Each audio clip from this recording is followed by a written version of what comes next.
जवळपास सन 1500चा काळ. चिमाजी बायकोसोबतच्या रोजच्या कटकटीला वैतागून रात्री जेवण झाल्यावर तसाच त्याच्या छोट्याशा घराबाहेर पडला आणि थेट सरदाराच्या वाड्याकडे निघाला. चिमाजी हा मोगल सैन्यात असलेल्या एका सरदाराच्या पदरी शिपाई होता. जुन्नरजवळ असलेल्या एका गावात तो सरदार राहत होता आणि त्याच्या वाड्यापासून काही अंतरावरच चिमाजी राहत होता. रोज रात्री वाड्यावर गस्त घालायचे काम ज्या तुकडीचे असायचे त्याच तुकडीत चिमाजी होता. पण सरदाराने आज मात्र त्यांना येऊ नका असा निरोप दिलेला.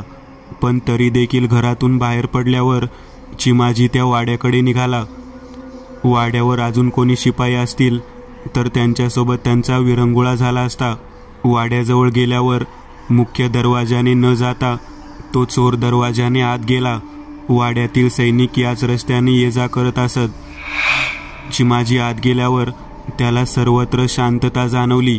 वाड्यामध्ये रोज सारखी सैनिकांची वर्दळ नव्हती, पण वाड्यामागे एक खोली होती जिथे होम हवन केले जाई. त्या बाजूने कसला तरी आवाज चिमाजीच्या कानी पडला. अंधारातून भिंतीच्या आडोशाने चिमाजी तिकडे सरकला. सैनिकांची 5 जणांची सशस्त्र एक तुकडी त्याच्या नजरेस पडली. ते 5 जण त्या होमाच्या खोलीमध्ये घुसले. त्या 5 सैनिकांव्यतिरिक्त अजून एक व्यक्ती देखील होती जी त्यांच्या मागोमाग बाहेर पडली, पण ती व्यक्ती कोणी पुजारी वाटत नव्हती. काहीच वेळा त्या खोलीमधून ते काहीतरी वस्तू पोत्यात घेऊन बाहेर येताना दिसले. असे हे 6 जण सरदारांच्या मुख्य वाड्यात घुसले. हे सगळं चिमाजी एका झाडाआड लपून पाहत होता. त्या होमाच्या खोलीमध्ये काय घडले हे पाहण्यासाठी त्याची उत्सुकता चाळवली.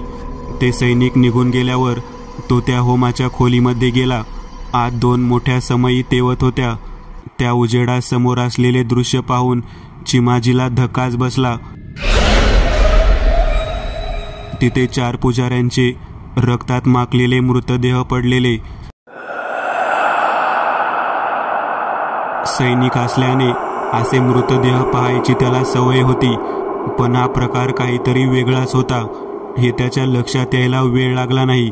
आता आलेल्या सैनिकांनीच हे केले असणार, त्याला या गोष्टीची खात्री झाली होती.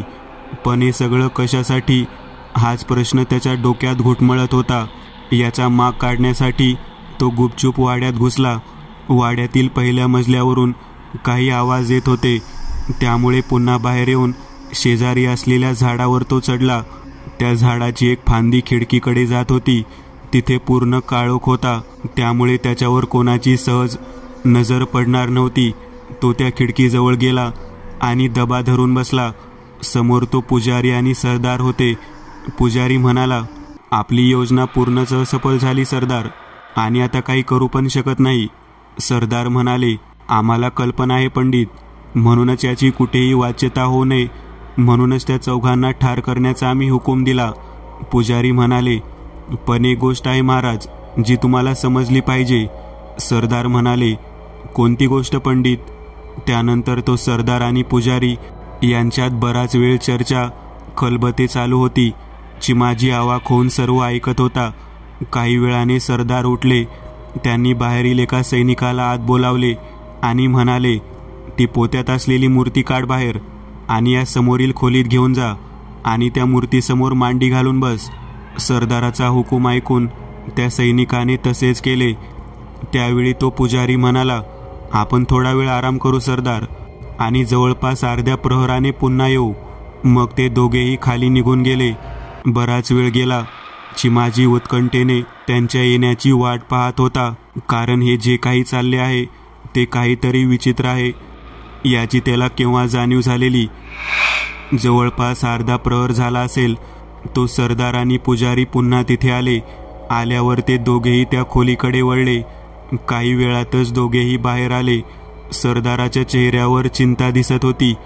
तो म्हणाला, पंडित, हे काहीतरी भयंकरच निपजले आहे. यावर पुजारी म्हणाला, होय सरदार, विधी करताना मला याची जाणीव झाली.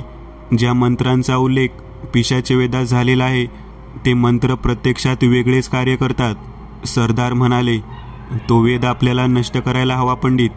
तो जर इतर कोणाच्या हातात लागला तर काहीतरी भयंकर परिणाम होतील. पुजारी म्हणाला, या वेदाची एकच प्रत उपलब्ध होती सरदार, आणि ती मिळवण्यासाठी आपल्याला त्या यशाचा काटा काढावा लागला, कारण त्यालाही कल्पना होती हा वेद भयानक आहे. सरदार म्हणाले, आपल्याला फायद्यासाठी ते करणे गरजेचे होते पंडित, पण आता ना ती मूर्ती काही कामाची आहे आणि ना हा वेद. त्यामुळे तुम्ही एक काम करा, वाड्याच्या मागे असलेल्या वनराईमध्ये ती मूर्ती गाडून टाका, आणि दुसरी गोष्ट म्हणजे सैनिकांना सांगून आतल्या खोलीमधील ते प्रेत हलवा, आणि बाकी त्या पुजाऱ्यांची प्रेत देखील तिथेच गाडून टाका. कोणाला या गोष्टीची तुझभर देखील कल्पना यायला नको. पुजारी म्हणाला, आणि या वेदाचे काय करू सरदार? सरदार म्हणाले, त्याच मूर्तीसोबत हा वेद देखील गाडून टाका. त्यांचे अजून काही बोलणे आटोपल्यानंतर पुजारी निघून गेला. रात्रीचा दुसरा प्रहर चालू झालेला. चिमाजी अजून तिथेच बसून होता. आता आपण जे पाहिलं आणि ऐकले यावर त्याचा विश्वासच बसत नव्हता. तो वाट पाहत राहिला. काही वेळातच ते सैनिक आणि गुरुजी ती मूर्ती घेऊन वनराईकडे गेले. तो तसाच गुपचूप झाडावरून उतरला आणि त्यांच्या मागावर गेला. त्यांनी ती जागा पाहिली जिथे ते सैनिक ती मूर्ती पुरत होते, आणि मग घरी आला. काही दिवसानंतर चिमाजीची आई दम्याच्या आजाराने पीडित असायची. एका रात्री चिमाजी घरी नसतो. त्याची वाड्यावरच गस्त सुरू असते, आणि त्याच रात्री दुसऱ्या प्रहरात चिमाजीच्या आईची प्रकृती जास्त बिघडू लागते. श्वास घेणे अवघड होऊ लागते. चिमाजीची बायको रखमा त्यांच्या मुलाला म्हणजेच जोत्याजीला म्हणते, पोरा तू पटकन जा आणि वैद्यबुवांना बोलून आण. म्हातारीची तब्येत खूपच खराब झाली आहे. जोत्याजी तसाच धावत वैद्यांकडे जातो, पण इथे घरात अचानक चिमाजीच्या आईचा श्वास अडकतो आणि त्यांचा मृत्यू होतो. जोत्याजी वैद्यांकडे पोहोचतो, पण घरी वैद्य नसतात. त्यामुळे तो तसाच घरी परत येतो. घरात रखमा रडत बसलेली असते. जोत्याजीला पाहून म्हणते, अरे गेली म्हातारी, जा लवकर, तुझ्या बापाला घेऊन ये वाड्यावरून. जोत्याजी तसाच धावत वाड्याकडे जातो. इथे घरात चिमाजीच्या आईचे प्रेत तसेच पलंगावर असते. रखमा भिंतीला पाठ टेकून गुडघे वर करून त्यावर हाताची घडी घालून डोके खाली घालून बसलेली असते. अचानक तिला समोर श्वासांचा जोरात आवाज येऊ लागतो. ती मान वर करते तसं तिला धक्काच बसतो. समोर तिची सासू असते, गुडघ्यावर बसलेली. समोर दोन्ही हात टेकवलेले असतात, आणि ती नजर रोखून रखमाकडे पाहत असते. तिचे ते लाल डोळे पाहून रखमा भेदरते. आताच तिचा मृतदेह समोर पलंगावर असतो, आणि पुढच्या क्षणाला ती अशी समोर असते. रखमाला हा धक्का सहनच होत नाही. ती किंचाळते. दारातून बाहेर धावू लागते. तितक्यात दारातून चिमाजी आत येत असतो. त्याला जाऊन ती धडकते. चिमाजी तिला विचारतो, काय झालं आईला? तू कुठे निघाली होतीस अशी? रखमाला नीट बोलता देखील येत नसते. ती म्हणते, ते सासूबाई उठल्या. चिमाजी तिकडे पाहतो तर त्याची आई तिथेच बसून असते, शून्यात नजर लावून. चिमाजी त्यांच्या जवळ जातो. तसं त्या मान वळून चिमाजीकडे पाहतात. चिमाजीला राग येतो आणि तो रखमाला म्हणतो, काही पण काय बोलते तू? आता जोत्याजीला माझ्याकडे पाठवले म्हातारी मेली म्हणून सांगायला, आणि इथे कोण बसले मग आता? तिचं भूत. रखमाला काहीच बोलता येत नाही. खरं तर ती त्या धक्क्यातून अजून सावरलेली नसते. ती रात्र कशी बशी निघून जाते. दुसऱ्या दिवशी दिवसभर चिमाजीची आई गप्प बसून राहते. जेवायला जे समोर मांडलं असेल ते गुपचूप खात असते. रखमाला त्यांचं काय चाललंय हेच समजत नसते, कारण त्यांचा मृतदेह तिने स्वतः पाहिलेला असतो, आणि आता त्या जिवंत आहेत, तिच्या समोर आहेत. यावर विश्वास ठेवणे देखील तिला जड जात होते. जेवण चुलीवर शिजायला ठेवून रखमा बाहेर गेलेली असते. काही वेळाने स्वयंपाकघरात जाते.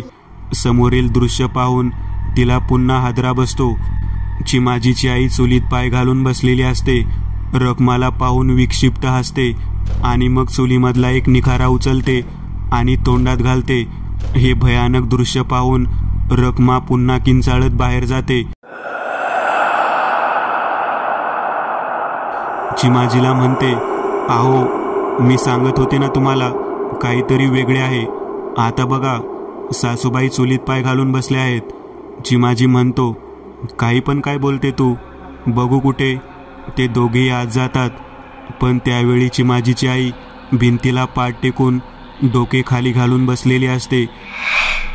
चिमाजी म्हणतो, रखमे, आपल्यातल्या भांडणाचा राग माझ्या आईवर का काढते, तिला राहू दे की सुखाने.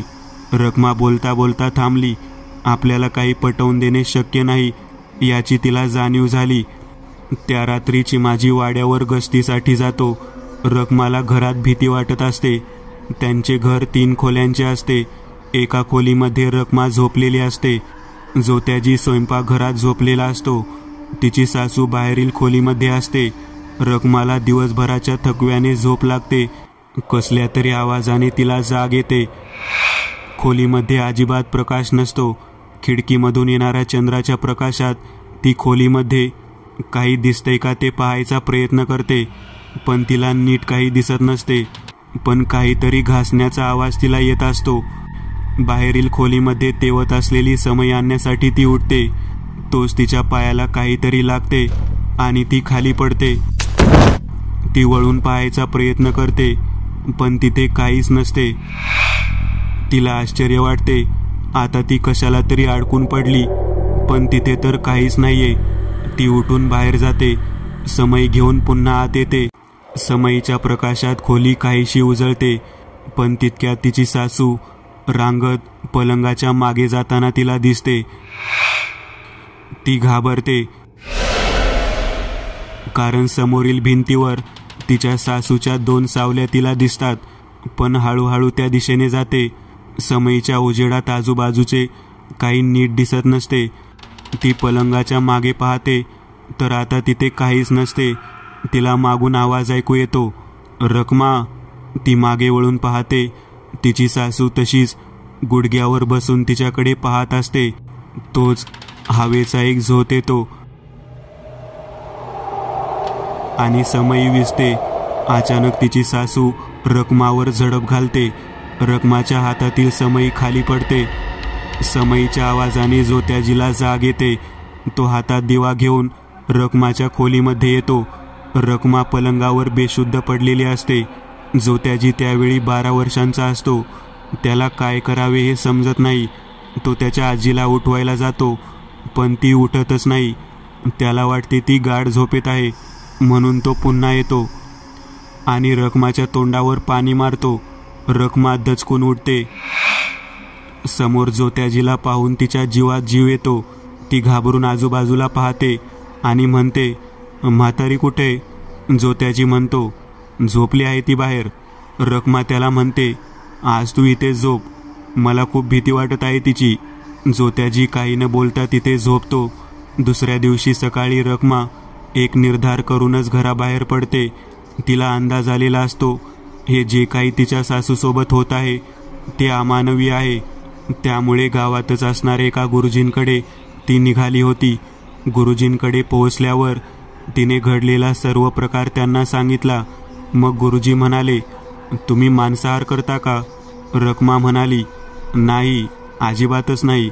आमच्या सासूबाईला चालतच नाही, त्यामुळे आम्ही देखील कधी खाल्ले नाही. यावर गुरुजी म्हणाले, हा प्रकार तुझ्या नवऱ्याला पटवून द्यायचा असेल तर एक उपाय आहे. मग आज घरी जाताना मांस घेऊन जायचं तू. रखमा म्हणाली, काय? हे कसे शक्य आहे? माझा नवरा रागवेल. गुरुजी म्हणाले, त्याची वेळच येणार नाही. तू घरी घेऊन जा मटण. त्यावर तुझी सासू काय प्रतिक्रिया देते त्यावरून तुझ्या नवऱ्याला आपोआप सत्य कळेल. काही वेळाने रखमा मांस घेऊन घरी आली. तिच्या हातात कापडी पिशवीमध्ये मांस होते. तिने दारातून आत पाऊल टाकताच इतका वेळ भिंतीला टेकून शांत बसलेली तिची सासू अचानक उठली. धावतच रखमाजवळ आली. तिने रखमाच्या हातातील पिशवी घेतली आणि त्यातले मांस आदाशासारखे खाऊ लागली. चिमाजी तिथेच बसलेला. त्याला समोरील दृश्य पाहून धक्काच बसला, कारण त्याची आई मटणाला हातसुद्धा लावत नव्हती आणि आता तर कच्चे मांस खात होती. त्याने रखमाकडे पाहिले. रखमा म्हणाली, आता पाहिलंत का? मी सांगत होते तर तुम्हाला पटले नाही, म्हणून मी गावातल्या गुरुजींचा सल्ला घेतला. चिमाजी थक्क होऊन पाहतच राहिला. खाऊन संपल्यावर त्या रखमाकडे पाहत म्हणाल्या, अजून मांस पाहिजे मला. रखमा म्हणाली, नाही मिळणार, मला इतका त्रास झालाय तुझ्यामुळे. कोण आहेस तू? तसं चिमाजीची आई उभी राहिली आणि पुढच्या क्षणाला ती रखमा समोर होती. तिने रखमाच्या गळ्याला पकडले आणि सरळ तिला वर उचलले आणि समोर भिरकावून दिले. भिंतीला असलेली खुंटी रखमाच्या पाठीत घुसली. रखमाने तिथे जीव सोडला. चिमाजीला काही समजायच्या आतच हे सगळे घडले होते.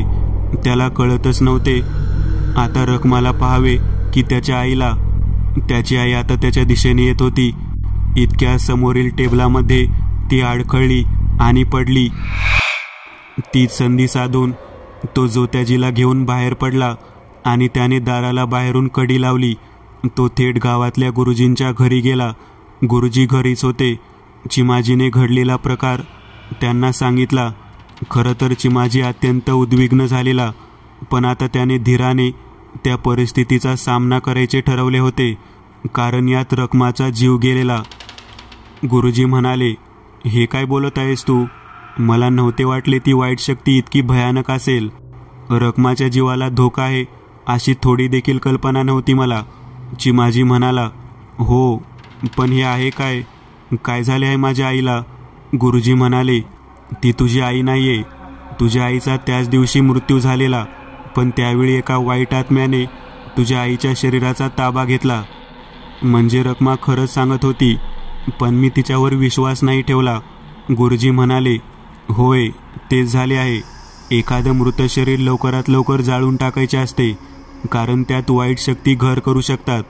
पंचमहाभूतांनी बनलेल्या माणसाच्या शरीरात आत्मा हा ऊर्जेच्या रूपात असतो आणि तीच ऊर्जा एका स्वरूपातून दुसऱ्या स्वरूपात बदलू शकते. तसेच दुसऱ्या शरीरात देखील प्रवेश करू शकते. चिमाजी म्हणाला, आता आपण काय करायचे? गुरुजी म्हणाले, त्या शक्तीला मी मुक्त करू शकत नाही, पण काही वेळ रोखू शकतो. आपल्याला असे कोणीतरी हवे जे त्या शक्तीला मुक्त करू शकेल. चिमाजी विचार करत म्हणाला, अशी एक गोष्ट आहे जी त्या आत्म्याला मुक्त करू शकेल. गुरुजी म्हणाले, काय? हे कसे शक्य आहे? अशी कोणती वस्तू अस्तित्वात असेल हे शक्य नाही. चिमाजी म्हणाला, तुम्ही तयारी करा गुरुजी, आपण निघूयात. मी तुम्हाला ती गोष्ट दाखवतो. जोत्याजीला गुरुजींच्या घरी ठेवून चिमाजी गुरुजींना घेऊन सरदाराच्या वाड्याच्या मागील वनराईमध्ये गेला, जिथे ती मूर्ती गाडलेली. चिमाजीने खोदून तो वेद आणि ती मूर्ती बाहेर काढली. गुरुजी अचंब्याने पाहतच राहिले. ते म्हणाले, अरे हे काय आहे? कसली मूर्ती ही, आणि याचे आपण काय करायचे? चिमाजी म्हणाला, हीच मूर्ती आपल्याला मदत करेल. चला तुम्ही. चिमाजीने ती मूर्ती आणि वेद पोत्यात भरला आणि ते निघाले. येताना चिमाजीने त्यांना त्या मूर्तीबद्दल सगळी माहिती सांगितली आणि पुढे काय करावे लागेल याची योजना देखील. काही वेळातच ते घरी आले. चिमाजीने दार आत ढकलले. समोर काहीही नव्हते.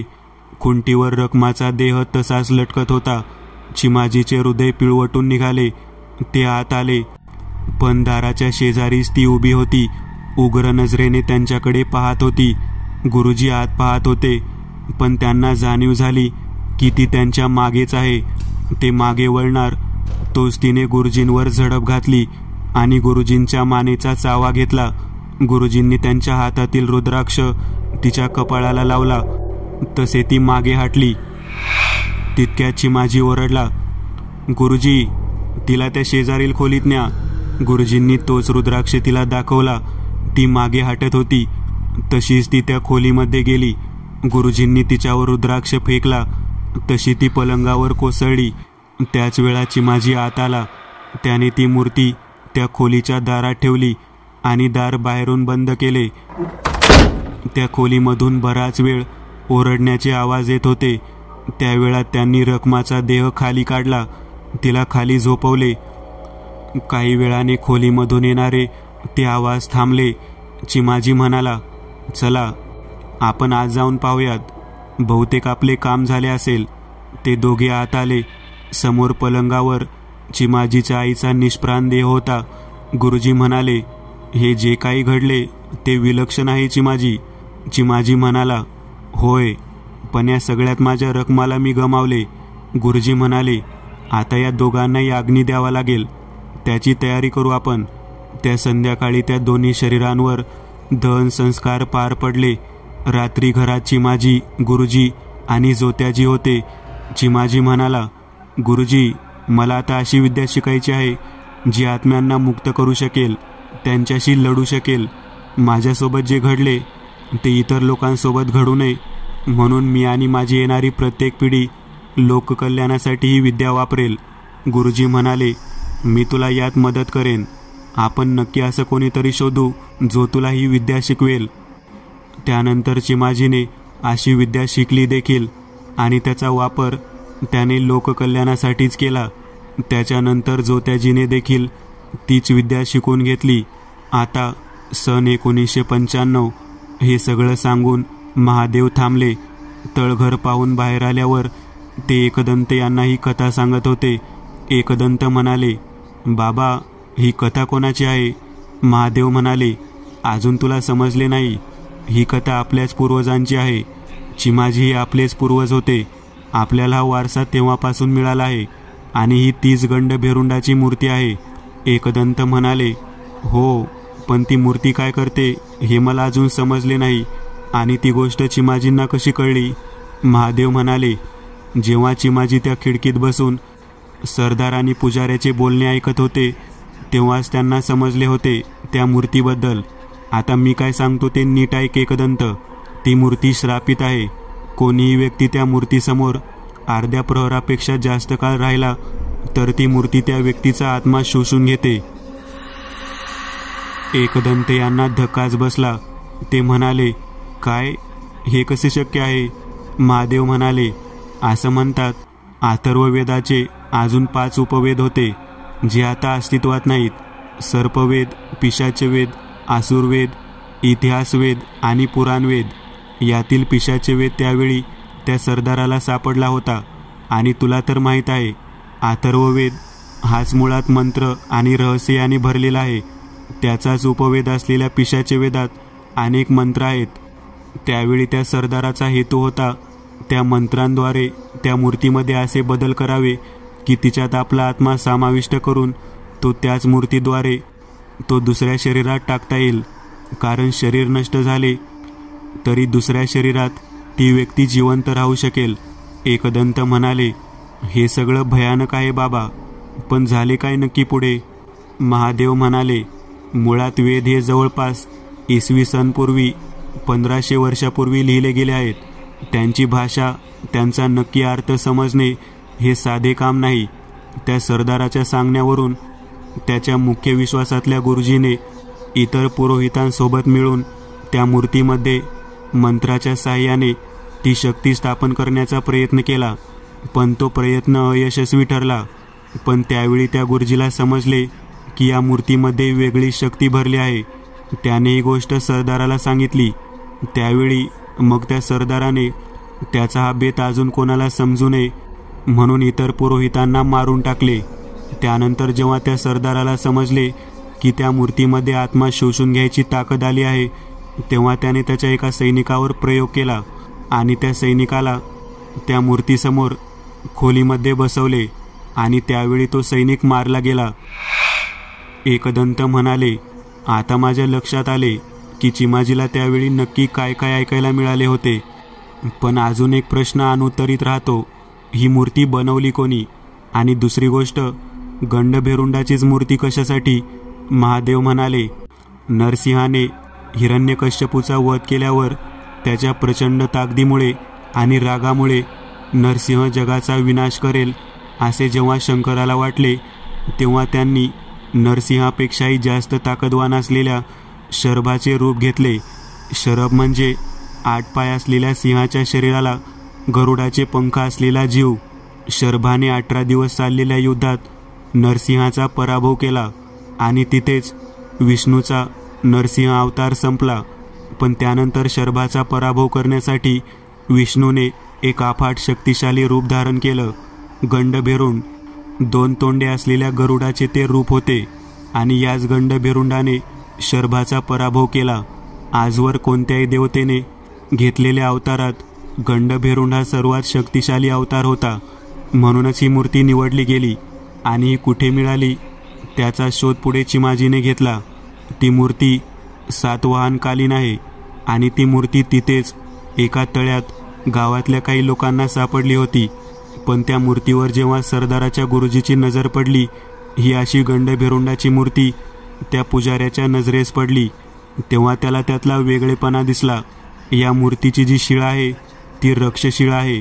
वाईट मूर्ती बनवण्यासाठी हा दगड वापरला जातो. तेव्हाच त्या पुजाऱ्याच्या लक्षात आले की मूर्ती वाईट कामांसाठीच बनवली आहे. एकदंत म्हणाले, पण अशा श्रापित मूर्ती असतात आणि त्या का बनवल्या जातात मग? महादेव म्हणाले, का नाही, असतात अशा मूर्ती. नानासाहेब पेशव्यांचे धाकटे बंधू राघोबा दादा यांच्या नित्यपूजेत असलेल्या तांत्रिक गणपतीची कथा तर सर्वश्रुत आहे. ती अघोरी गणेशाची मूर्ती ज्या ज्या घरात गेली त्या त्या घराचा निर्वंश झाला. ही गंडभेरुंडाची मूर्ती देखील त्याच श्रेणीमधली आहे, किंबहुना त्याहून भयानक आहे. त्या तळघरात कोणीही अर्ध्या प्रहरापेक्षा जास्त काळ राहिला तर तो व्यक्ती मरण पावेल. एकदंत म्हणाले, मग आपण तो कलश तिथे का ठेवला? महादेव म्हणाले, त्या कलशात आत्मा आहे एकदंत, आणि ती मूर्ती आत्मा शोषून घेते. समजले का आता काय होणार आहे ते? एकदंत म्हणाले, होय समजले. त्या कलशात असणारी आत्मा ती मूर्ती शोषून घेणार आणि त्या आत्म्यापासून आपल्याला सुटका मिळणार. महादेव म्हणाले, हो अगदी बरोबर. आणि आपल्या तळघरात ज्या रेघा आहेत त्या रेघा त्या मूर्तीपासून एक ठराविक अंतर दर्शवतात. त्यात आपण अर्ध्या प्रहरापेक्षा जास्त काळ राहायचे नाही. आणि दुसरं म्हणजे त्याच रेघा कोणत्याही वाईट शक्तीला त्या तळघरातून बाहेर पडू देत नाही. हेच आहे रहस्य त्या श्रापित गंडभेरुंडाचे. तूही लक्षात ठेव, त्या मूर्तीचा उपयोग फक्त अशाच आत्म्यांसाठी करायचा ज्यांना मुक्ती देणे तुला शक्य नाही. एकदंत म्हणाले, होय बाबा, या सर्व गोष्टी मी कायम लक्षात ठेवेन. पण अजून एक गोष्ट नाही समजली, तो पिशाच वेद आता कुठे आहे? यावर महादेव म्हणाले, त्या वेदाचे चिमाजीने काय केले याची कोणालाच कल्पना नाही. कदाचित तो वेद असेलही किंवा नसेलही, कारण नंतर बऱ्याच पूर्वजांनी त्याला शोधण्याचा प्रयत्न केला पण तो सापडला नाही. एकदंत यांना त्या श्रापित मूर्तीचे रहस्य समजले होते, पण त्यांच्या मनात आता एकच गोष्ट फिरत होती, पिशाच वेद. मित्रांनो, आज पुरतं एवढंच. तुम्हाला जर काही गोष्ट आवडली असेल तर नक्की लाईक करा. तुमच्यापैकी बरेचसे जण व्हिडिओ लाईक न करताच पळून जातात, पण हा जर व्हिडिओ तुम्ही लाईक केला तर मला जरा बरं वाटेल आणि असेच भारी भारी व्हिडिओ बनवायची माझ्यात एनर्जी येईल. त्यामुळे नक्की लाईक करा. आणि अजूनही कोणी या चॅनलला सबस्क्राईब केलेलं नसाल तर लगेच सबस्क्राईब करून टाका. आणि बाजूची घंटी ती मात्र दाबायला विसरू नका. देवाची घंटी आहे ती. चला तर मग पुन्हा भेटूया अशीच एक आगळी वेगळी गोष्ट घेऊन पुढच्या